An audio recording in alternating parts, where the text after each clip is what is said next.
Welcome back, everyone. It's Mr. Terminer here. It's been some time, and today we are starting with Python tutorials.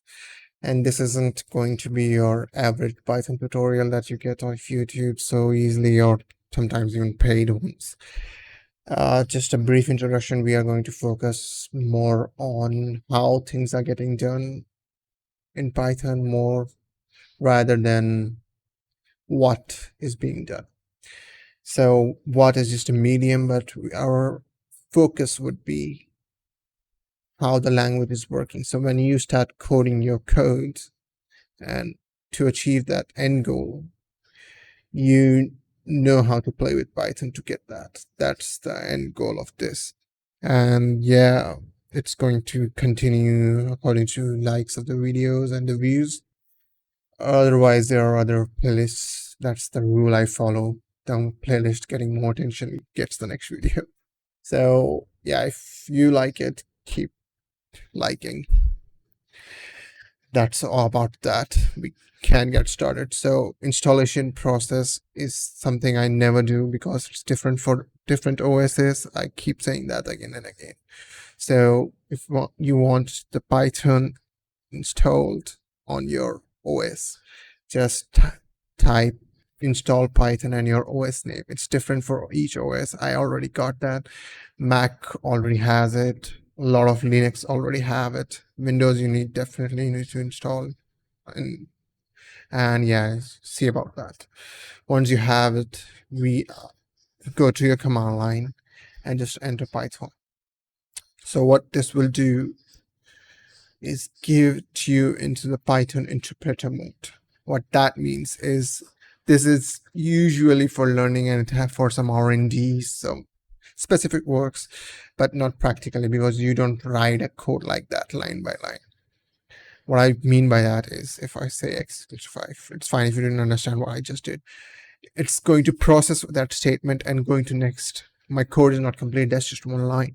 But that's what interpreter does. It takes that one line, interprets it, and keeps the result. So, and it will keep the result till you continue this session. Once you are out of this session, it will not keep those values. What I mean by that is, right now, if I say, what is X interpreter, it would say it's 5. But if I exit, and that's how you call the exit function, don't worry if you don't know what function is. You call the exit function in Python and you will exit the interpreter. Now that session is over. And when I enter it again, if I tell what is X, it said, I don't know what you're talking about. So that's what a session works like. And that's how an interpreter works like. It's for training and knowing how Python works. A lot of things have to be done through interpreter. So right now, when we advance, we'll skip the interpreter and write the whole code. But right now, this is what we're going to work with. So sorry, my bad. Can clear and start again. Now we are in interpreter mode. And what is Python? Python is just another language that helps you talk to the computer and tell it, hey, this is what you have to do and this is how you have to do it with these conditions and so forth. All other languages follow the same concept. They are there for the same reason, but they have different use cases. Python is developing faster and faster because of its easy library access and the way everything is so well integrated. That's why Python is booming in the market, and developers are choosing to go with it because to do the same thing in another language, you have to write a lot of code. It reduces the code a lot. In background, it's the same thing, but as someone who's using it, it's a lot easier. So we are not going to compare other languages because a lot of viewers might not have done that. So let's not do that. Let's simply start with giving values. So you need to, whatever you do, you will have some data, and data would be of certain type. And what I mean by that, it could be a number, it could be words. In computer terms, we call it a string.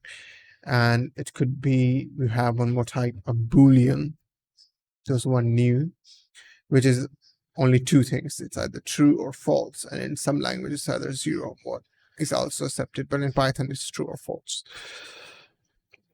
these are all types. So what we need, some object, something to store our value in. That's how languages work. That's how Python also works. So if I want to keep my value, let's say a number 5 somewhere, I can't just say, hey, Python, keep 5. Okay, it's a, here what happened is I just say Python 5. Okay, set 5. So what? How do I recall it? I can't recall it. I can't tell it, bring that 5 back. Now it won't bring that back. I will give it 5 again. It will give it to me again. So what we do is assign 5 to some variable. And why I say variable, it could be anything. I chose X, but you could have easily chosen Y. You could have chosen anything. Not with a symbol, sorry. But letters, fine. Could be anything.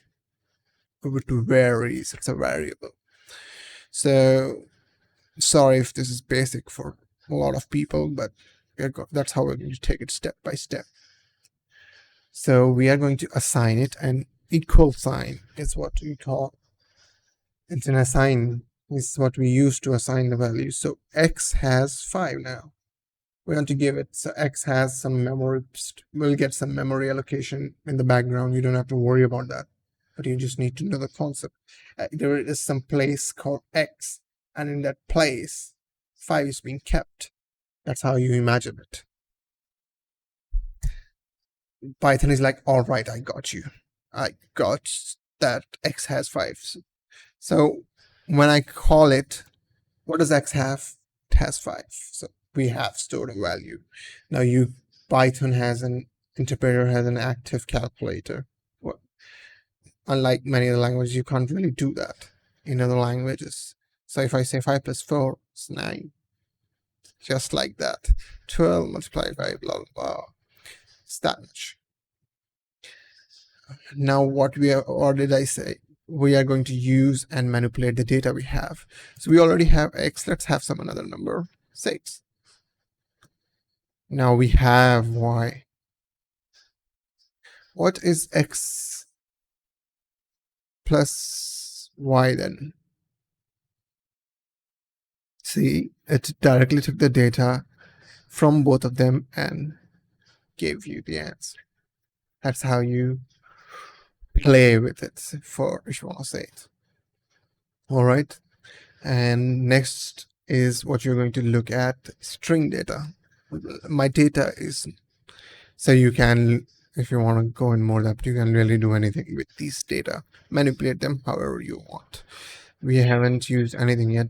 Very basic variable. We saved the data and used that data. All right.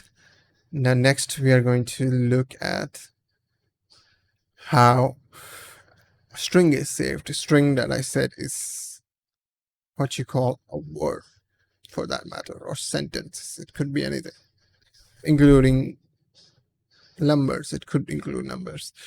In other languages, again, I have to compare because people may have done other languages. You have to mention what kind of data it is before storing any data in it. So in other language, you would have to tell what type of data I'm storing in X. Then you can store the data. But in Python, no, you just store the data and Python will figure it out itself what kind of data it is. Similarly, if you give it the data X is equals to hello, would that work? Logically, it should. But why doesn't it work? Why doesn't it accept data like that? Because it's not a numerical data. It has to know what kind of data it is still, but you're not telling that to the X. You're giving the data in that way. How do you give the data that way? Single apostrophes. You keep that string, the word, in between single apostrophes. Why did I use the same one? Let's say something else. Greeting is equals to hello. No, it won't work. So what we're going to do is greeting is equals to hello. Keep that context inside double apostrophes or single apostrophes. And in some languages you have double apostrophes. We'll come to that. Now it has accepted what kind of data it is. It's It's a string. And if you say what is greeting, greeting is hello. But if it's a single apostrophe and you want to store something that has single apostrophe in it, then it's going to not work, right? Because let's say new word is equals to don't. Now that's not going to work because it's going to think the word is don and T is something random, so this would just give a syntax error. I don't understand what you're talking about. If don is the word, what is T? So we use escape sequences for that. And in Python, what that means is you want to tell it, hey, ignore this apostrophe. Act like it's not there for that purpose. It's there as a string, not as a separator of where the string ends and starts. Okay, so this is called an escape sequence because you're escaping it for a while. We are not ending a word there. So now it has accepted, but what would it be? It is don't. Another easier way of doing that is Python also accepts words in double apostrophe, so it won't have any typed words. It won't have any issue if you use single or double, but advantage with double is like this. Now it knows it has to look everything in between double apostrophes, so it doesn't matter if you use a single apostrophe now. That's it. Got it? That's how it works. And I think this video is getting long.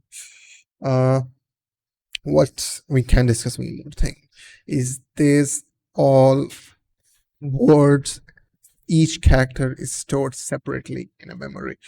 What that means is they are indexed. This is the first, this is the second, this is the third letter. Let's say my word, keep typing word. My word is Mr. Terminal. Okay. Now each letter is stored individually and is indexed. Now normally you would index it first word, second word, third word, fourth word. No, in computers that's not how it works. The first one is always 0. That is, what is the first letter in this word? We are indexing these letters individually. So for 0 it goes to M, 1 goes to R, 2 goes to T, and so on and so forth. So that's how indexing works. Now what that means is, how can we test that? We can test that by saying, hey, what's the first letter of my word? It's M. Really? You use square brackets for this purpose. What's the second? It's R. And so on and so forth. You can get any letter in from that word because that's how it is stored. Now you should also, since I've talked about indexing, you should know about reverse indices. So what if I want to just get the L? Right now you can count from 0 and so on and so forth. But what if it's a big string? It's going to be annoying to start from beginning to just get the letter L. So there is a concept of reverse indices. That means the last letter, character to be more precise, it could be a number 2, so character is the right word, is going to be -1. Second last would be -2, not -0. -0 is not a thing. And -3, -4, and so you go ahead and ahead. So what did I say? The last word is -1. And you will get that. Second last word is A, right? So this is how indexing works in this string. So yeah, for this video, I'll wrap it up here. See you soon. Yeah, subscribe for more videos. There is a lot coming from this channel.